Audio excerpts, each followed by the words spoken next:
নমস্কার সবাইকে, শুভ সকাল। আমার একটা নতুন ব্লগে আপনাদের সবাইকে স্বাগত। তো সকালবেলা ঘুম থেকে উঠে দাঁত মাঝে একটু দেখছিলাম রাস্তাঘাটের কি অবস্থা, কারণ কালকে রাত্রেবেলা মুষলধারে বৃষ্টি হয়েছিল আর আজকে সকালবেলা আকাশটা পুরো ঝলমলে। কালকে রাত্রেবেলা পুরো রাস্তা ডুবে গেছিল, আজকে তাও একটু জলটা অনেকটাই কমেছে। তারপর আমার স্টুডেন্টরা পড়তে চলে আসছে আর আজকে পরপর দুটো ব্যাচ পড়ানো ছিল। তারপর পড়ানো শেষ করে পুরো ঘরটা ঝাড় দিয়ে আমি বসে পড়ি ভাত খেতে। ওখানে ছিল পান্তা ভাত, আর পান্তা ভাত খেতে খেতে দেখি সাগর চলে এসছে। তারপর আমি আর সাগর চলে গেছিলাম জয়পুরে রেশন তুলতে, কারণ এই সপ্তাহে রেশন তুলতে আমার দেরি হয়ে গেছিল, তাই আমার বাড়ির থেকে অনেকটা দূর থেকে গিয়ে রেশনটা তুলে আনতে হয়েছিল। তারপর আসার সময় সাগর একটু গিয়েছিল মাংস কিনতে। তারপর মাংস কিনে কিছু টাকা বাঁচায়, সাগর আমাকে বলে পরোটা দেবো না দাঁড়াতে। আমি বললাম আমার জন্য কিনছে, পরে বলো না পার্সেল করে দিতে বাড়ির জন্য। তারপর সেখান থেকে সব কাজ মিলিয়ে বাড়ি এসে আমার আবার সবাই মিলে বেরিয়েছিলাম একটু দত্তপুরের দিকে, একটু আলাদা কাজ ছিল। তারপর দত্তপুর থেকে কাজটা মিলিয়ে যখন বাড়ির দিকে আসছিলাম, শান্ত ফোন করে বলে শান্তর দাদার জন্মদিন, তো মিয়ামোর থেকে একটা কেক নিয়ে আসতে। তো মিয়ামোর কেক আনতে যাই। তারপর শান্তকে গিয়ে কেকটা দিয়ে আসতে চয়ন ফোন করে তারপর গিয়েছিলাম চয়নদের বাড়িতে, কারণ সম্রাট একটা ফোন অর্ডার দিয়েছিল, তো সেই ফোনটা পার্সেল চলে এসছে।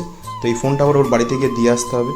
তো চয়নকে বললাম যে এখন যেতে, চয়ন গেল না। সম্রাট এই ফোনটা কিনেছিল, এই ফোনটা খুব ভালো এখন চলছে। আমি মায়ের জন্য একটা কিনেছিলাম আর সম্রাটকে ওইটাই সাজেস্ট করলাম। তারপর সন্ধ্যেবেলা আমি অতনু আর চয়ন মিলে চলে গেছিলাম সম্রাটদের বাড়িতে। তারপর সম্রাটের বাড়ি গিয়ে দেখি সম্রাট নতুন ফোন আসার আনন্দে একা বসে বসে চাউমিন খাচ্ছে। তো সেখান থেকে গিয়ে একটু ভাগ বসাই। সকালবেলা মিয়ামোড়ে এসে যেহেতু কোনো কেক খেতে পারিনি, তাই অতনুকে সন্ধ্যাবেলা রিকোয়েস্ট করে দেয় অতনু আমাদের নিয়ে যায় মিয়ামোড়ে। চয়ন খাচ্ছিল একটা রেড ভেলভেট আর আমি খাচ্ছিলাম একটা বাটার স্কচ, আর অতনু চকলেটের কোনো একটা আইটেম খাচ্ছিল। কেক খাওয়ার পর আমরা চলে যাই চায়ের দোকানে, আর সেখানে আমরা চা খাই আর তারপরে পেটের মধ্যে অফুরন্ত গ্যাস তৈরি করে আমরা চলে আসি বাড়িতে।